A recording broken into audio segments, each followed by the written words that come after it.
Olá, meu nome é Gabriel e hoje a gente vai dar uma aula sobre definições fundamentais da química. A gente vai começar falando sobre o átomo. O átomo, ele é um bloco fundamental da matéria à nossa volta, né?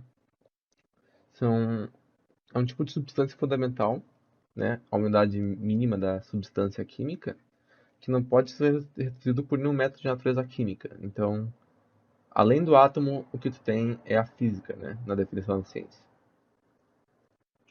Então, vamos falar um pouco agora sobre as partículas fundamentais que existem no átomo. Existe o próton, o elétron e o nêutron, né?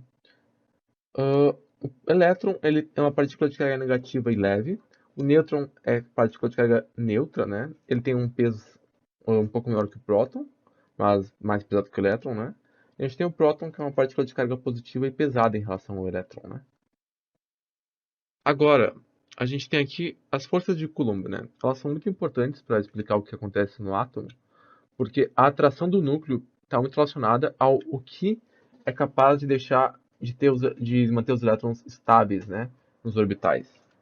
Porque já que o núcleo tem carga positiva, o que ocorre é que ele atrai as cargas negativas, né, pela força de Coulomb, onde a gente tem, por exemplo, uma carga que, por exemplo, é positiva e negativa, e elas se atraem com alguma força que é inversamente proporcional à distância. Então, vamos dizer assim, se tu dobrar a carga, mas se tu dobrar a distância, tu vai ter uma força muito menor, porque a distância é um fator mais importante ainda do que o módulo da carga. Porque a distância, ela ocorre de forma quadrática, né? Inversamente quadrática.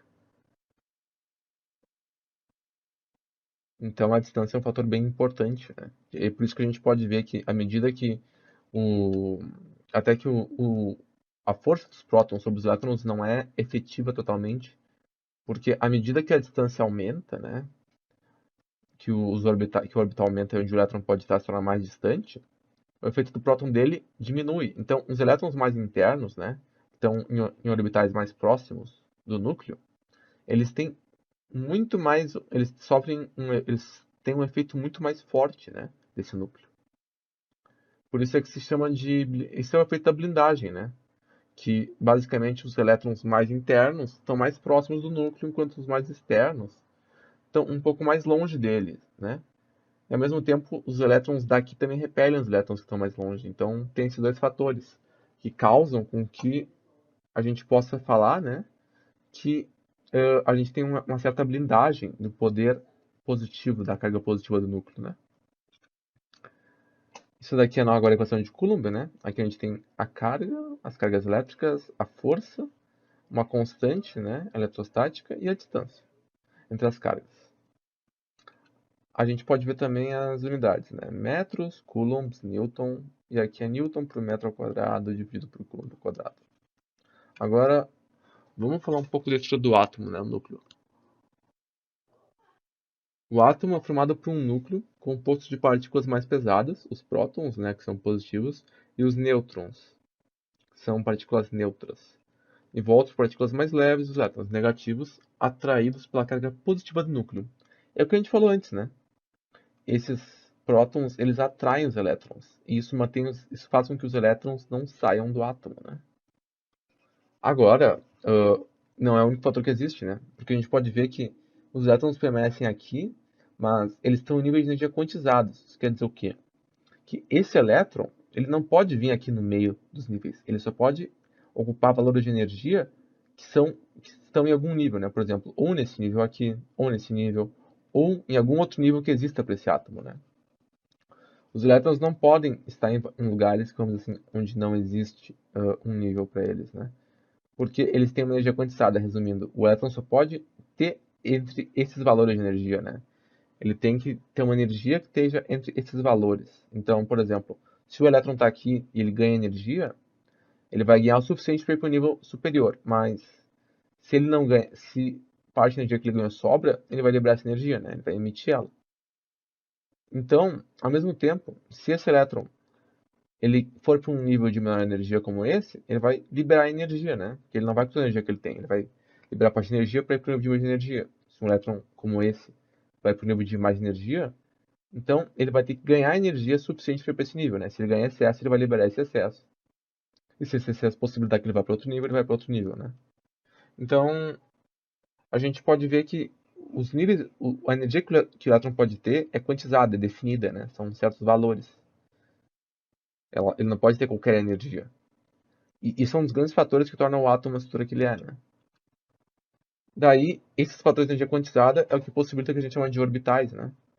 Os elétrons de carga negativa são atraídos pela força positiva do núcleo e estão presentes em regiões que incluem uma determinada faixa de energia. Essa faixa de energia são, basicamente, né, essa energia quantizada aqui, nesses níveis. E esses níveis, eles não são não são círculos, né? Eles podem até ser esferas, mas eles podem ter diversos formatos. Eles são uma região no espaço onde o elétron pode estar, né? Um orbital. Cada orbital, cada nível, né? Cada orbital, como se fosse um espaço assim, né? Pode ter dois elétrons, um up e um down, né? Então, isso daqui é um orbital, isso daqui é um orbital, isso daqui é um orbital, isso é um orbital, isso é um orbital, isso é um orbital, né? Se a gente for pegar um átomo, por exemplo, que tiver isso daqui, né? Aqui é um S, aqui é 2S, agora aqui seria 2P. Então, por exemplo, aqui eu tenho dois elétrons. Então, quer dizer que eu vou ter dois elétrons que estão em algum lugar daqui, né? Esse é um S. Agora eu vou ter dois elétrons aqui, então eu vou ter dois elétrons que estão em algum lugar daqui. Agora, né? Vamos dizer que eu tenho um 3S aqui também, vamos dizer que eu tenho 3S, né? Eu vou ter dois elétrons em algum lugar daqui, dois daqui, dois daqui, vamos dizer que eu tenho um elétron aqui, né? Então, agora eu vou ter um elétron em um lugar aqui, eu vou ter dois elétrons aqui, dois aqui, dois aqui. E eles não precisam estar onde desenha, eles podem estar em qualquer lugar dessa região. Essa região é onde existe probabilidade de encontrar o elétron, né? Fora dessa região ele não pode estar porque está fora dos níveis de energia que ele pode ocupar, né? E, obviamente, ele vai ficar nessa região, então. Claro que tu pode dar energia para ele saltar para outra região, né? Mas isso também pode trazer instabilidade, né? Porque tu vai ficar com um elétron a menos naquele orbital. Então, é um equilíbrio bem complexo, né? De como o átomo funciona. Bom, aqui tem um exemplo, né? São os níveis determinados pelo número de elétrons que o átomo possui. Ah, outro ponto em geral também que eu não falei, mas é que,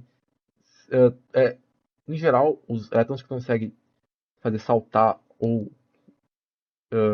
perder ou ganhar energia, né, para saltar para o nível inferior ou superior, são elétrons mais externos. Os mais internos não vai acontecer. Então, e esse nível P para muitos átomos, ele já 2P, né, no caso, ele é mais interno já. Porque ele é um dos níveis bem próximos do começo, né? Então, mas para átomos de número atômico pequeno, isso daqui é bem próximo do máximo que eles chegam, né? Por exemplo, vamos ver aqui. Vamos pegar aqui o oxigênio, né? Ou vamos pegar um de menos, o boro, né? O boro, ele chegaria até, vamos ver onde. Aqui vai ser regra de Hund, né? Então a gente tem que primeiro fazer assim. Ele chegaria assim, né? Então, a gente percebe uma coisa, que o boro, ele basicamente ficaria com ele precisaria fazer três ligações, né? Então, isso é algo interessante, né? Ele precisaria de uma ligação aqui, uma ligação aqui, uma ligação aqui.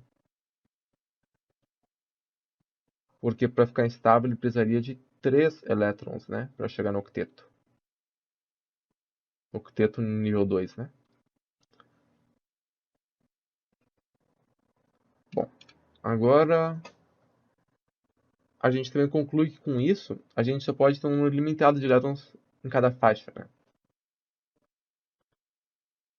Basicamente a gente pode ter dois elétrons em cada um desses orbitaizinhos, né? Um elétron de spin up e down em relação a um nível de um subnível, né? Daí a gente tem os três números quânticos e o spin, que são que determinam isso. Mas, bom, o tema dessa aula não é falar disso. Estou passando rápido sobre isso para dizer que existe, né? Bom, e aqui está uma imagem dos orbitais de forma mais complexa, né? A gente vê que são de níveis maiores, com vários subníveis, né? Que chega até o subnível F, eu só mostrei até o P, né? Mas existem vários outros subníveis. Então, o P, por exemplo, o D tem 5, né? O F tem 7. Então, é bem mais complexo. E aqui está outro desenho, né? Aqui é o P, aqui é o subnível S, aqui é o D e aqui é o F. E agora vamos falar um pouco do que é um elemento, né? Um elemento são átomos com número diferente de prótons, que é um número atômico diferente em comparação com outros átomos. Por exemplo, o berilo tem 4 prótons, o hidrogênio tem 1 próton, o hélio tem 2 prótons. E um átomo neutro, né?